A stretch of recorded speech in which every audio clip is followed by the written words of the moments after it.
Hello friends, welcome to our channel Lakshmi's day routine. இன்றைக்கி வந்துட்டு ஒரு ஃபுல் டே விலாக் ஷேர் பண்ணலாம் அப்படின்னு சொல்லிட்டு ஃபுல் டே விலாக் தான் எடுத்திருக்கேன். சனிக்கிழமை அன்றைக்கி எடுத்த வீடியோ இது. காலையில் வழக்கம் போல் பால் காய்ச்சி வச்சாச்சு. அதுக்கடுத்து 3 லிட்டர் தண்ணியும் பிடிச்சி வச்சுட்டேன். அதுக்கடுத்து வந்து காஃபி போட்டு குடிக்கலாம் அப்படின்னு சொல்லிட்டு காஃபி போட்டு எடுத்துகிட்டு வந்துட்டேன். இன்றைக்கி வந்து மீன் குழம்பு வைக்க சொல்லியிருந்தாங்க. அதனால் சரின்னு சொல்லிவிட்டு மீன் வாங்கலாம் அப்படின்னு சொல்லிட்டு கடைக்கு தான் கிளம்பிகிட்ருக்கேன். கடல் மீன் வாங்கலாம் அப்படின்னு சொல்லி தான் கடைக்கு கிளம்புனேன். கடல் மீன் வந்துட்டு மீன் பிடிக்க அவ்வளோவா போகலை அப்படின்னு சொல்லிட்டு ரேட்லாம் வந்துட்டு கொஞ்சம் அதிகமாக தான் இருந்தது. மீன் வெரைட்டிஸுமே கொஞ்சம் கம்மியாக தான் இருந்தது. அதோட சங்கரா மீன் தான் வந்து வாங்கிட்டு வந்திருந்தேன். சின்ன சைஸ் தான் வாங்கிட்டு வந்திருந்தேன். பெருசு இருந்தது. பெருசு இதை விட ரேட் கொஞ்சம் அதிகமாக இருந்தனால சின்னதே வாங்கிட்டு வந்துட்டேன். வந்ததுக்கப்புறம் செடிகளுக்கெலாம் தண்ணி ஊற்றிடலான்னு சொல்லிட்டு தண்ணி ஊற்ற ஸ்டார்ட் பண்ணிட்டேன். நான் காலையில் அதிகமாக டைம் ஸ்பெண்ட் பண்ணுறது வந்துட்டு மேக்ஸிமம் இந்த செடிகளோடு தான் இருக்கும். அதுக்கு தண்ணி ஊற்றுறது, உரம் போடுறது, அந்த மாதிரி கொஞ்சம் நேரம் அது கூடயே இருப்பேன். அதுக்கப்புறம் கொஞ்சம் அந்த பூச்செடிகளுக்கெலாம் லேசாக அந்த மண்ணெல்லாம் வந்து நல்லா கிளறி விட்டுட்டு உரம் போட்டுடலாம் அப்படின்னு சொல்லிட்டு அந்த பூச்செடிகளுக்குரிய தொட்டியை மட்டும் நல்லா மண்ணை வந்து ரிலீஃப் பண்ணி விட்டாச்சு. பூச்செடிகளுக்குரிய மண்ணை மட்டும் கொஞ்சம் தோண்டி விட்டுட்டு அதுக்கடுத்து நம்ம உரம் போட்டோம் அப்படின்னா நல்லாயிருக்கும். இது வந்து என்னதுன்னா மண்புழு உரம். இது வந்து நர்சரி கார்டன்லேயே வந்துட்டு கிடைக்கும். நர்சரி செடிக்கு வாங்குகிற இடத்துல தான் இந்த இதுவுமே வாங்கியிருந்தேன். ரேட் கம்மியாக தான் இருக்கும். வாங்கிட்டு பூ பூக்கிற செடிகளுக்கு மட்டும் இது எல்லாமே இப்படி போட்டுட்டு வந்துட்டுருந்தேன். மாதத்துக்கு ஒரு 3 தடவை போடுவேன். அதாவது 10 நாளைக்கு ஒரு தடவை இந்த மாதிரி உரம் போட்டு விடுவேன். எல்லா செடிகளுக்குமே இந்த மாதிரி உரம் போட்டு விட்டாச்சு. அதுக்கடுத்து காக்காய்க்கு இன்றைக்கி சாப்பாடு வச்சிடலான்னு சொல்லிவிட்டு இன்றைக்கி முறுக்கு தான் வச்சிட்ருக்கேன். 2-3 நாளாக மழை பெஞ்சிட்டு இருந்தனால எதுவுமே வைக்கலை. அதனால் இன்றைக்கி வந்து முறுக்கு வச்சிடலாம் அப்படின்னு சொல்லிட்டு முறுக்கு வீட்டில் கொஞ்சம் பதத்து போனது இருந்தது. அதை தான் வந்து எடுத்து வச்சிட்ருந்தேன். வச்சுட்டு அப்படியே தண்ணியும் ஊற்றி வச்சாச்சு.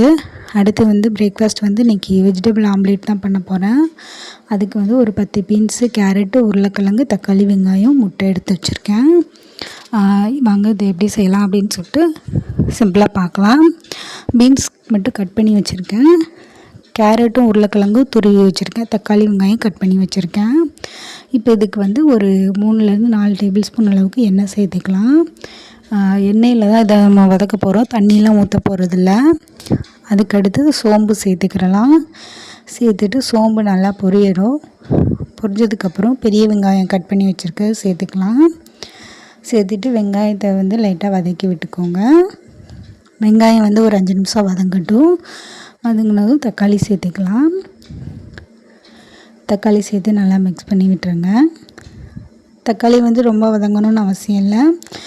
கொஞ்சம் வதங்காமல் இருந்தாலும் கடித்து சாப்பிட்றதுக்கு நல்லா தான் இருக்கும். லைட்டாக உப்பு போட்டு நல்லா வதக்கிக்கோங்க. அதுக்கடுத்து பீன்ஸ் மட்டும் ஃபஸ்ட்டு சேர்த்துக்கோங்க. சேர்த்துட்டு இதை நல்லா மிக்ஸ் பண்ணி விட்டுடலாம். ஏன்னா பீன்ஸ் வந்து வேகிறதுக்கு வந்து கொஞ்சம் டைம் எடுக்கும். அதனால் பீன்ஸ் மட்டும் ஃபஸ்ட்டு சேர்த்துக்கோங்க. சேர்த்துட்டு ஒரு 5 நிமிஷம் அந்த எண்ணெயிலே அப்படியே வதக்கி விட்டிங்கன்னா நல்லா சுருண்டு வெந்து வந்துடும். அதுக்கடுத்து நம்ம துருவி வச்சுருக்க கேரட்டையும் உருளைக்கிழங்கையும் சேர்த்துக்கலாம். சேர்த்துட்டு இதையும் நல்லா மிக்ஸ் பண்ணி விட்டுறலாம். இந்த ரெசிபி வந்து ஆல்ரெடி நான் தனியாகவும் போட்டிருக்கேன். இதில் நமக்கு என்ன காய்கறி பிடிக்குமோ அதை நம்ம சேர்த்துக்கிறலாம். மிளகாய் பொடி தேவையான அளவு சேர்த்துக்கோங்க.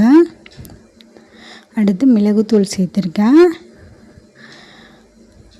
அடுத்து சீரகத்தூள் சேர்த்துருக்கேன். கொஞ்சமாக கரம் மசாலா சேர்த்து எல்லாத்தையும் நல்லா மிக்ஸ் பண்ணி விட்டுறலாம்.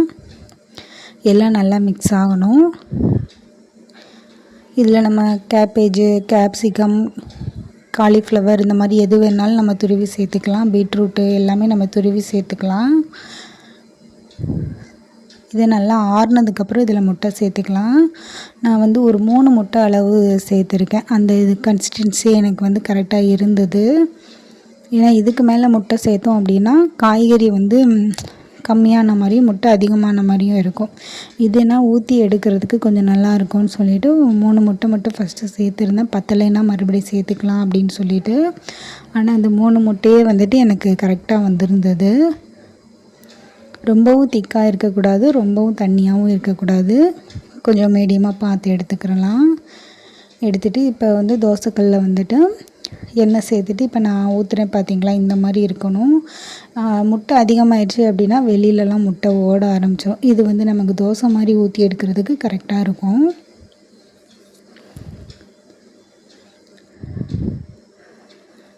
இது ஊற்றிட்டு ஒரு நிமிஷம் கழித்து நல்லா திருப்பி விட்டுடலாம். திருப்பி விட்டுட்டு அதுக்கடுத்து வந்து வெந்ததும் நம்ம எடுத்துக்கலாம். காய்கள்லாம் வேக வச்சு போட்டிருக்கனால சீக்கிரமே வெந்துடும். மீதி இருந்த மாவையும் மொத்தமாக ஊற்றி எடுத்தாச்சு. பிரேக்ஃபாஸ்ட்டுக்கு இதான் வச்சுருந்தேன். நைட்டு வச்சுருந்த சப்பாத்தி இருந்தது, அதையும் எடுத்து வச்சுக்கிட்டேன். அதுவும் குருமாவும் இருந்தது. சாப்பிட்டு முடிச்சுட்டு சரி இருக்கிற பாத்திரத்தை விளக்கி வச்சிடலாம் அப்படின்னு சொல்லிட்டு வந்துட்டேன். நைட்டு வந்து சாப்பிட்டதுக்கப்புறம் வந்து பாத்திரம் விளக்கலை, அது மட்டும் கொஞ்சம் சேர்ந்து இருந்தது. அதுக்கப்புறம் காலையில் காஃபி போட்டது, பிரேக்ஃபாஸ்ட் செஞ்சது, இந்த மாதிரி கொஞ்சம் பாத்திரம் சேர்ந்துருச்சு.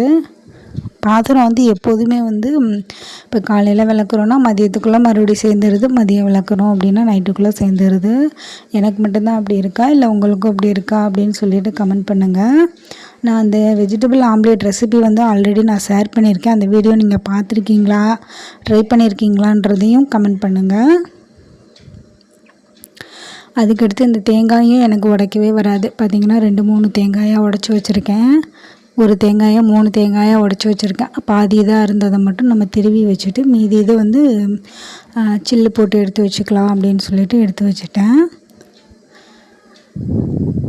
இப்போ வந்து மீன் வந்து நம்ம க்ளீன் பண்ணி வச்சிடலாம். மீன் குழம்பு வந்து எப்படி வைக்கலாம் அப்படின்னு சொல்லிட்டு இன்றைக்கி செஞ்சு காட்டுறேன்.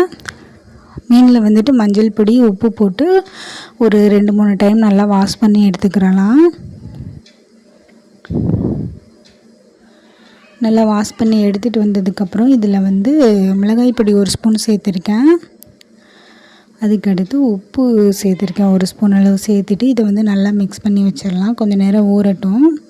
அதுக்கடுத்து 4 தக்காளி, 2 வெங்காயம், அடுத்து வந்து ஒரு பச்சை மிளகாய் எடுத்திருக்கேன். இது எல்லாமே முதல்ல கழுவி எடுத்துகிட்டு வந்துடலாம். இப்போ வந்து முதல்ல ஒரு மசாலா அரைக்கிறதுக்கு 3 தக்காளி, 1 வெங்காயம் எடுத்து வச்சுருக்கேன். வெங்காயம் தக்காளியை சும்மா ரஃப்பாக சாப் பண்ணால் போதும். ரொம்ப நைஸாக கட் பண்ணணுன்னு அவசியம் இல்லை. சும்மா ரஃப்பாக சாப் பண்ணிக்கோங்க. ஏன்னா இது வந்து நம்ம அரைக்க தான் போகிறோம். நான் சும்மா 1-2 வந்து இதை கட் பண்ணி எடுத்து வச்சுக்கிட்டேன். அதுக்கடுத்து ஒரு 4 பல் பூண்டும் எடுத்து வச்சுருக்கேன். இப்போ வந்து ஒரு அரை மூடி தேங்காய் வந்து மிக்ஸி ஜாரில் சேர்த்துட்டு இப்போ நம்ம கட் பண்ணி வச்சுருக்க வெங்காயம், தக்காளி, வெள்ளைப்பூடு இது எல்லாமே சேர்த்து நல்லா தண்ணி ஊற்றி நல்லா நைஸாக அரைச்சி எடுத்துகிட்டு வந்துடலாம். இப்போ வந்து அரைச்சி எடுத்துகிட்டு வந்த பேஸ்ட் வந்து ஒரு பக்கெட் இருக்கட்டும். மீதி வச்சுருந்த வெங்காயம், தக்காளி, பச்சை மிளகாய் கட் பண்ணி வச்சுருக்கேன். இப்போ மீன் குழம்புக்கு வந்து நல்லெண்ணெய் சேர்த்து செஞ்சோம்னா நல்லாயிருக்கும். என்கிட்ட நல்லெண்ணெய் கொஞ்சம் தான் இருந்தது, அதோட நல்லெண்ணெய் சேர்த்துட்டு கூடவே வந்துட்டு கோல்டு வின்னர் கொஞ்சம் சேர்த்துருக்கேன். சேர்த்துட்டு எண்ணெய் நல்லா சூடானதும் கடுகு சேர்த்துக்கலாம். கடுகு பொரிய ஆரம்பித்ததும் வெந்தயம் சேர்த்துக்கலாம்.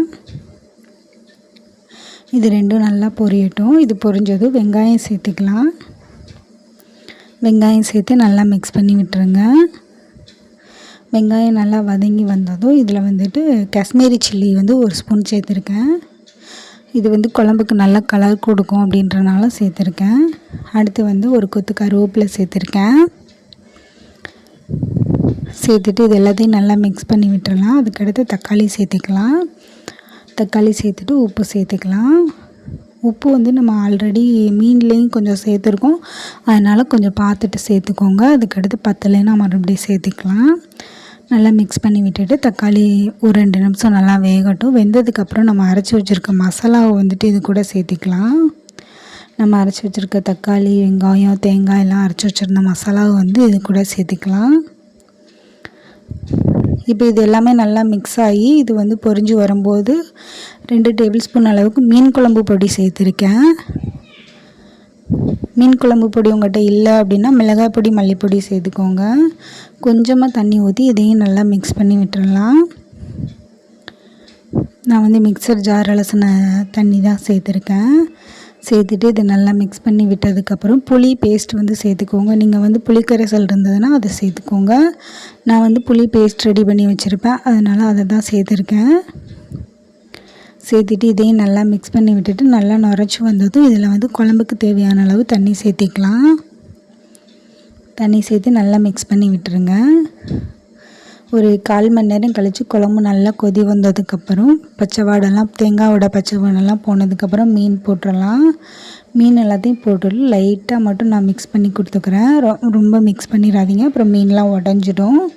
அடுத்து ஒரு 5 நிமிஷம் கழித்து குழம்போட உப்பு காரம் செக் பண்ணிக்கோங்க. செக் பண்ணி முடிச்சுட்டு ஸ்டவ் ஆஃப் பண்ணிக்கலாம். ஆஃப் பண்ணிவிட்டு நான் வந்துட்டு சாப்பாடு கையோடு ரெடி பண்ணிட்டேன்.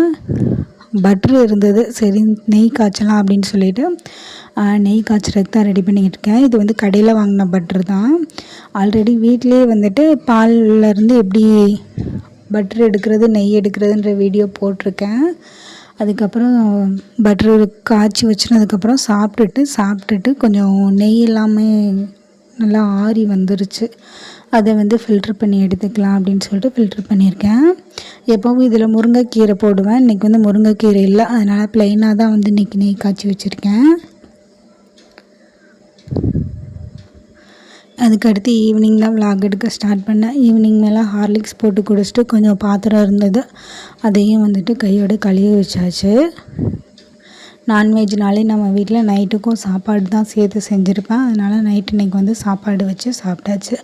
ஓகே ஃப்ரெண்ட்ஸ், நம்ம வீடியோவோட எண்டுக்கு வந்துவிட்டோம். உங்களுக்கு இதில் எது ரொம்ப பிடிச்சிருக்குன்னு சொல்லிவிட்டு கமெண்ட் பண்ணுங்கள். தேங்க்யூ ஃப்ரெண்ட்ஸ், பாய், கீப் சப்போர்ட்.